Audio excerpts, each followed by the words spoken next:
মাছগুলো ভাজা হয়ে গেছে, এবার আমি সব মাছগুলো এক এক করে তুলে নিলাম।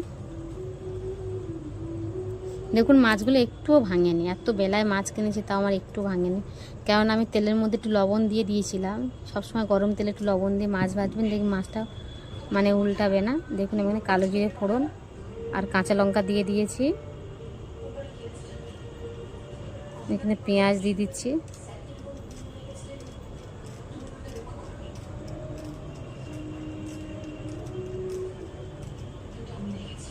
গ্যাসটা একটু আস্তে করে দিলাম। এটা একটু ভাজা ভাজা হবে,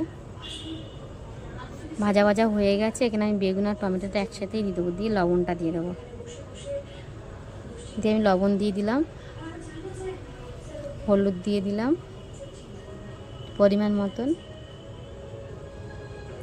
একটুখানি সামান্য একটু মানে রুই মাছের মশলা একটু সামান্য অল্প করে দেবো, একটু ঝালের গুঁড়ো দিচ্ছি অল্প করে। আপনারা আমার রান্নাটা দেখুন, খুব পাতলা, আমি খুব একটা রিচ রান্না বান্না এখন দুপুর গরমেতে করছি না। এইভাবে যারা চারা মাছ রুই মাছ কেনো তারা এইভাবে একটু রান্না করে খেয়ে দেখো, খুব ভালো লাগে। খেয়ে আমাকে কমেন্ট করো দিদি ভালো লেগেছে কি লাগেনি। দেখুন একটু সামান্য একটু জল দিয়ে দেবো, দিলে সবজিটা না এর সাথে লেগে যাবে, কেন তেলটা অনেকটাই অল্প। আমি খুব এক গাদা তেলে দিয়ে সেটাকে কষবো সেরকম রান্না আমি ঠিক আছে ওরকম একটা করি না, অল্প করে তেল দিয়েছি। দেখুন এটা আমার হয়ে গেছে, এবার আমি জল দিয়ে দিচ্ছি পরিমাণ মতন, যতটা আমার জল লাগবে।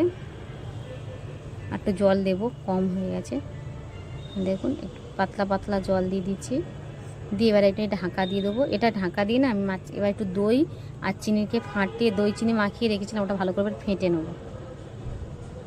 আমি ঢাকা দেওয়ার পরে 15-20 মিনিট পরে ঢাকাটা খুললাম, আস্তে করে রেখেছিলাম, জলটা মরে গেছে। দেখুন এখানে আমি দই আর এটা দিয়ে দিলাম, সামান্য বেশি নয়, দই চিনিটা দিয়ে দিলাম, দিয়ে এবার আমি এক করে মাছগুলো দিয়ে দিচ্ছি। আমার এই দই চারা মাছটা যদি আপনাদের ভালো লেগে থাকে তাহলে অবশ্যই লাইক কমেন্ট করো, চ্যানেলটাকে সাবস্ক্রাইবার করো, পাশে থাকা বেল ঘন্টাটা টিপে দিও যাতে নতুন আমার নেক্সট ভিডিওগুলো আপনাদের কাছে আগে যায়। এখনকার মতন টাটা, সবাই ভালো থাকবেন, সুস্থ থাকবেন, গুড নাইট।